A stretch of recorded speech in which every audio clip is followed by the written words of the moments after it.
So today I'm here to talk to you guys about the film Zodiac, starring Jake Gyllenhaal, Robert Downey Jr., and Mark Ruffalo, written by James Vanderbilt and directed by David Fincher. Now, pretty much just the plot of the movie is this: it's about the Zodiac killer from the late '60s, mid to late '70s, and the ongoing investigation.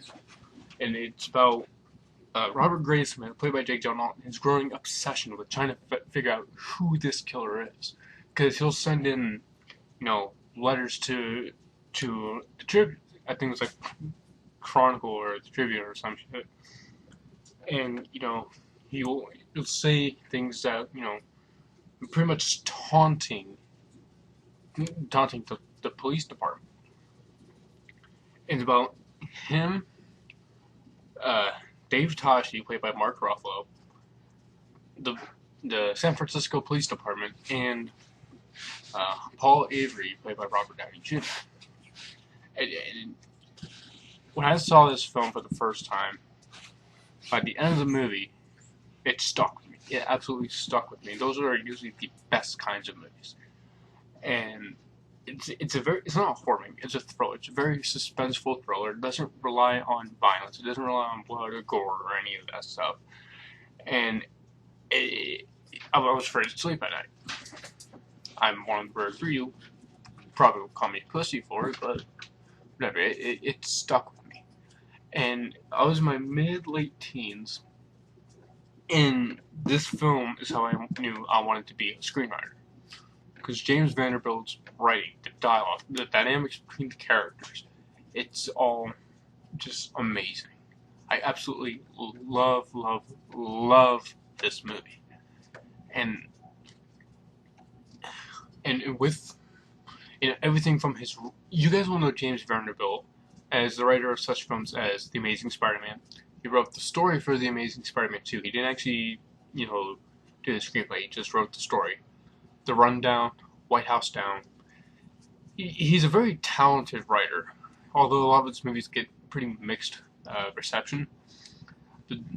Zodiac, you could tell he and director David Fincher took 18 months to do their own investigation of this story, of this serial killer. And it's a very fascinating story. It's a very fascinating movie about Jake Gyllenhaal's character's growing obsession with trying to figure out who this killer is. And the direction David Fincher gives, I think it's his most underrated movie. It's one of my all-time favorite movies, but it's one of his most underrated movies. When people talk about David Fincher, they talk about Seven, Fight Club, Girl with the Dragon Tattoo, Social Network. Even The Game, starring Michael Douglas and Panic Room, get mentions every now and then. No one ever talks about Zodiac. Zodiac is filled with fine performances. Jake Gyllenhaal, Rob Downey Jr., Mark Ruffalo, Donald Logue, even Ion Sky, who's in it very, very, very briefly for like maybe one scene. Those of you who've seen Cameron Crowe's Say Anything starring John Cusack will know her as the love interest for that movie. But that's like, she plays a very, very, very minor role in this movie. And for a movie that's 2 hours and 37 minutes, it's a fairly long movie. There's not an ounce of fat on this movie. It's a very lean movie. It might feel long to some people. For me, I was completely sucked in. The story, the characters, the dialogue, I was all just sucked into it. And as far as the performances go, Robert Downey Jr. is the standout. Now, I remember reading that Christy Lemire, who is a respected critic, she thought Jake Gyllenhaal was the weakest link.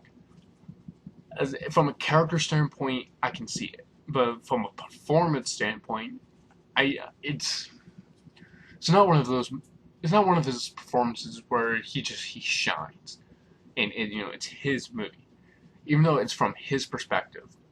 He does a really, really good job. It's one of his more underrated performances, but it's nothing like Prisoners, Brokeback Mountain, Nightcrawler, Southpaw.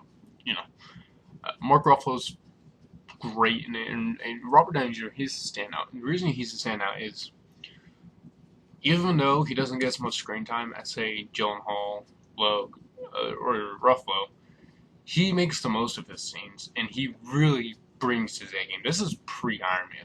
At this point, when this movie was released, he was probably filming the first Iron Man.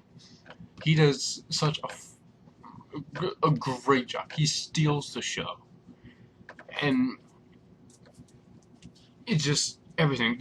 And the score. David Fincher is one of those directors who's the scores for his movies, they don't really stand out. They're not exactly memorable, but my God, do they absolutely enhance the film? They enhance the tension.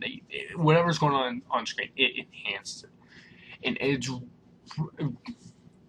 it's just when you watch the movie, you'll hear it, but for the most part, you won't hear it because it blends in so well. And if I had to give this movie a score, it'd probably be 9.5 out of 10, just because I can see where some people could get bored with this movie. Personally, I was never bored. It's my 4th all-time favorite movie, and I highly, highly, highly recommend, if you guys have not seen Zodiac, search it down, whether it's DVD and you buy it, or rent it, or even use the internet if you have to. Watch Zodiac. I promise you guys, it would not be a waste of your time. I promise you guys will thoroughly enjoy this movie. So please go find this movie, watch it. It is one of his most underrated films. And if you haven't already, subscribe.